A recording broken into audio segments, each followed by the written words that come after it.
না বাপু, আল্লাহ তুমি কি করলা? আমার কি করলা? আল্লাহ আমার বুকে খালি করলা গো। টঙ্গীবাড়ির একমাত্র ইতালি প্রবাসী ভাইকে খুন করে অপর ভাই জেলে, বৃদ্ধ অসহায় বাবা মার দায়িত্ব নিব কে?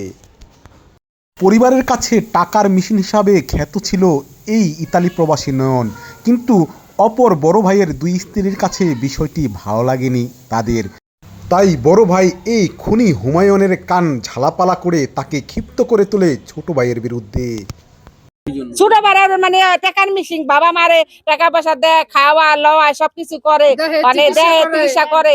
বাপের অপারেশন করে আনলো 3 লক্ষ টাকা দিয়ে, আবার 10% জায়গা নিয়ে বাজারের সাথে। মানে এই বউ কয় ওই বউ কয় তুমি এত বছর ধরে থাকো, তাহলে তুমি জানো 1% জায়গা দিল, 10% জায়গা নিয়ে 40 লাখ টাকা দিয়া, আবার এত টাকা হয়ে গেল। তো তুমি কি করলা? এই মানে দুই বউ অন্য তন্ন করে হালাইছে বলে দুইজনে। এই যে ভাই বাইরে এই যে শত্রু আছে, এই যে হেন হইলো ছোট বোন হইলো এটা হইলো 1 নাম্বার সাক্ষী। এই যে মেন সাক্ষী হলো এই যে বিয়ার সিগনেচার দিছে। তো এইটা আবার মনে করে আমার ভাইয়ের বউ ভাই যা করে তাই মনে করে এটাই ফোন করে, ওইটাই ফোন করে, এইটাই ফোন করে। এই তিন মহিলা এই মনে করে সব ষড়যন্ত্র করছে। এই তিনজনে মিল্লা মনে করে এই অশান্তি করছে। মরণের আগের দিনে বড় বড় মোবাইলে মেসেজ দিছে যে নয়নের মাইরা আজকে ভাত খাইনি। বউ আবার কয়, বউ আবার কইছে তুমি ভাত খেয়ে শুয়ে থাকো, আমি নয়নের মাইরা এসে ভাত খাবো। ওই আইয়া গাড়ি চার্জ দিতে লেছে মোর 5 দা কুপ মারছে। কাজ করে না বউ, আর উল্টা গিয়ে হেগো নামে কেস করে দিয়েছে। এই রে কাল কই বড় বউ নিয়ে গিয়ে আবার হেগো নামে হেরা হেনা বয়া রইছে। এই মনে করে হেন্দা যেতে কই যাইতাছো, কয় কি টঙ্গী বাড়ি যাইতাছি, হেন্দা গিয়ে হেগো নামে কেস করে দিয়ে দিছে। অসহায় বাবা মা আর পরিবারের সকলের দায়িত্ব নিয়েছিলেন এই নয়ন। ঘাতক বড় ভাইয়ের অন্যায়ভাবে চাওয়া টাকাও দিয়ে দিতে চেয়েছিল সে। এই মরণের আগে আবার 2 মিনিট 10-20 মিনিট আগে ফোন দিছে, মা ওই আবার এই টাকা চাইতেছে, আমার আল্লাহ দিব, তোমরা আমার দোয়া করো মা। এদিকে একা দিছে বেমানি করে আমার টাকা নিতেছে না, ওরে তুমি আমার 8 লাখ টাকা তুমি দিয়ে দাও মা, আমার আল্লাহ দিব, আমার আল্লাহ দিব, জায়গা পরে রাখো কমায় রাখো, ওর 8 লাখ তোমার দিয়ে দাও। তো ঘাতক বড় ভাই নিজের প্রথম স্ত্রীকে রেখে প্রেম করে দ্বিতীয় বিয়ে করা, সেই বিয়ে পরিবার না মেনে নেওয়া এবং বেশি টাকা কামানোই কাল হলো নয়নের। প্রথম স্ত্রীকে 15 দিন পর ছেড়ে দেওয়ার কথা থাকলেও সেই স্ত্রীকে বাধ্য করে মা বাবা এবং পরিবারের বিরুদ্ধে অভিযোগ দায়ের করান ঘাতক হুমায়ুন। জামাই রে বউ কোনো ছেড়ে দিব 20-15 তারিখে 5 লাখ টাকা দিয়া, হে বউ জামাই লগে মিলা গেল। তো কয় কি আপনার আমার গর্তন ফ্রিজ লয়ে যেতেছে, হৌরে আর আমার দেওরে আর আমার নন্দে আমার গর্তন লুট করে সব লয়ে আছে, কারেন্ট কাইটা দিছে, ফ্রিজ সুদা চুরি করে আবার 1 লাখ টাকা আসছিল লয়ে গেছে। এরকম কেস দিয়েছে। টাকার ব্যাংক আগে শেষ করে দিন। ওই যে টাকা আল্লাহ দিল, আর উন্নতিতে আল্লাহ টাকা দিছে, ও টাকা তো মাইসের ভিজে খোয়া লাইতেছে। আল্লাহ যাওয়ার মাইরা ওই টাকার ব্যাংক শেষ।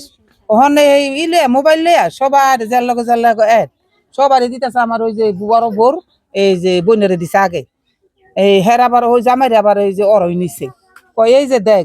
হ্যাঁ কি করছ তুই, কি করস না ডাক্তার কাছে নেস না? আর 2 ঘন্টা আগে মরেছে, ডাক্তার কাছে কিনিম।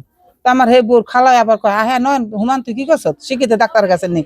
ওই এরা নেওয়া চলবো না, মরিয়াছে এমবু। আর নানান হানে যার লগে আট করে সবারই ফোনটা দিছে। আমার পোলারে মালয়েশিয়া ফোন দিছে। প্রথম স্ত্রীকে তালাক না দিয়ে ঘরে রেখেই দ্বিতীয় বিয়ে করেন হুমায়ুন এই তায়েবাকে। বললাম যে মিনা তোর বোনকে বিয়া দিবি, কয় না আমার বোনের হুমায়ুনের কাছে বিয়া দিয়ে লাগছি। তা হুমায়ুনের কাছে বিয়া দিছ, তো হুমায়ুনের বউ পোলাপান আছে, তো তুই বিয়া দিলি কি লিগা? কয় হ্যাঁ হুমায়ুনের কাছে। তাই ওই শরীরে আমি কইলাম যে কি রে তাইবা, তুই কি অন্য হানে জামাই পালি না? তুই হুমায়ুনের কাছে দিয়ে বলি হুমায়ুন এদি কালা, আর তুই কি অন্যান্য তোর বাংলাদেশে কোনো ছেলে আসিল না? তুই বউ পোলাপান তুই হতি নালার ভাত খেতে তোর ইচ্ছা হইলো, তুই কি কারণে এই সংসারটা নষ্ট করলি? মূলত দ্বিতীয় স্ত্রী তায়েবার কারণেই এই খুন জখমের মতো নৃশংস ঘটনা ঘটে বলে এলাকাবাসীর অভিযোগ। এই তায়েবাকে ঘরে তুলতে প্রথম স্ত্রী ও তার সন্তানকে বাড়ি ছাড়ার আলটিমেটাম দিয়েছিলেন হুমায়ুন। ও আমার ছেড়া দিছে, ওই মেয়েটার কারণে আমার ছেড়া দিছে। সামনের মাসে 15 তারিখে আমি চলে যাবো, আমার বলছে যে আমার ছেড়া দিব। ও জানুয়ারিতে আসার কথা দেশে। ও মানে সবাই জানে যে ও আইসে ওই মেয়েটারে নিয়ে যাবো, তাই বাড়ি নিয়ে যাবো, আর বাচ্চা সহ। আমার বলছে যে ডিসেম্বর পর্যন্ত তুই বাচ্চা রাখবি, আমি বাচ্চার খাবার খরচের জন্য মাসে 10,000 টাকা দিব, তুই রাখিস, পরে জানুয়ারিতে আইসে আমি নিয়ে যাবো। কিন্তু আমি জানি না যে ওরে নিয়ে যাবো, আমি মানুষের কাছ থেকে শুনছি ওর আর কি ওর বোনের সবার কাছে বলছে যে ওরে নাকি নিয়ে যাইবো। মেসেজ দিছিলাম, আমি ওরে জিজ্ঞাসছিলাম যে তুমি খাওয়া দাওয়া করছি, ও বলছে যে না, ওর বাইরে মাইরে ও তারপরেই খাইবো। কিন্তু ও বুঝতে পারি না যে ও সত্যি সত্যি এরকম কিছু করবো। ওর মাথাটা শুরু থেকে এ পর্যন্ত ওদের কারণে হয়েছে। এই যে আমি বললাম না 3 বছর ধরে আমাদের বিয়ে হয়েছে, এ বাড়িতে কারোর সাথে আমার কোনো বিষয় নিয়ে ঝামেলা নেই, না আমার শ্বশুর শাশুড়ি, না আমার নন্দের সাথে, না আমার দেবরের সাথে, আমার কারোর সাথে কোনো ঝামেলা নেই। ও বাইরের কথা শুনে, মানে ওই যে ওই মেয়ের কথা শুনে ও আমার সাথে এত কিছু করে। ওর বাপ মা সবাই এখন ওর কাছে খারাপ। গত বৃহস্পতিবার রাত 8:30টার দিকে ইতালিকে ভাইকে খুন করার আগে প্রথম স্ত্রীকে মেসেজ দিয়ে জানান এই হুমায়ুন। সর্বশেষে একটা টেক্সট করছে যে ওর বাইরে মারবো, কিন্তু এর আগে সন্ধ্যার পর ও আমার ভিডিও কল দিছিল। তো ভিডিও কল ওর বাচ্চারও দেখছে, প্লাস আমার বলছে যে, আমি ওর বলছি যে দেখো এখন তো নানান রকম ঝামেলা করলে, এখন আর কোনো ঝামেলা করো না। স্ত্রীকে মেসেজ দেওয়ার পরে চাকু হাতে দীর্ঘক্ষণ অপেক্ষায় ছিলেন ভাইকে খুন করার জন্য। এমনকি কাজে না গিয়ে ছুরি হাতে ভাইকে মারার জন্য করেন অপেক্ষা।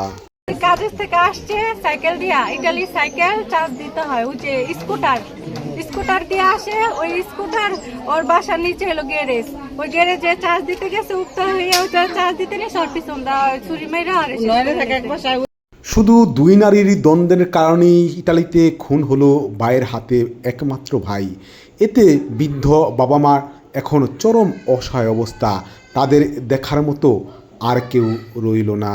ওর বাসায় ডেস্ক নিউজ, বিক্রমপুর চিত্র। আর সেদিন কাজও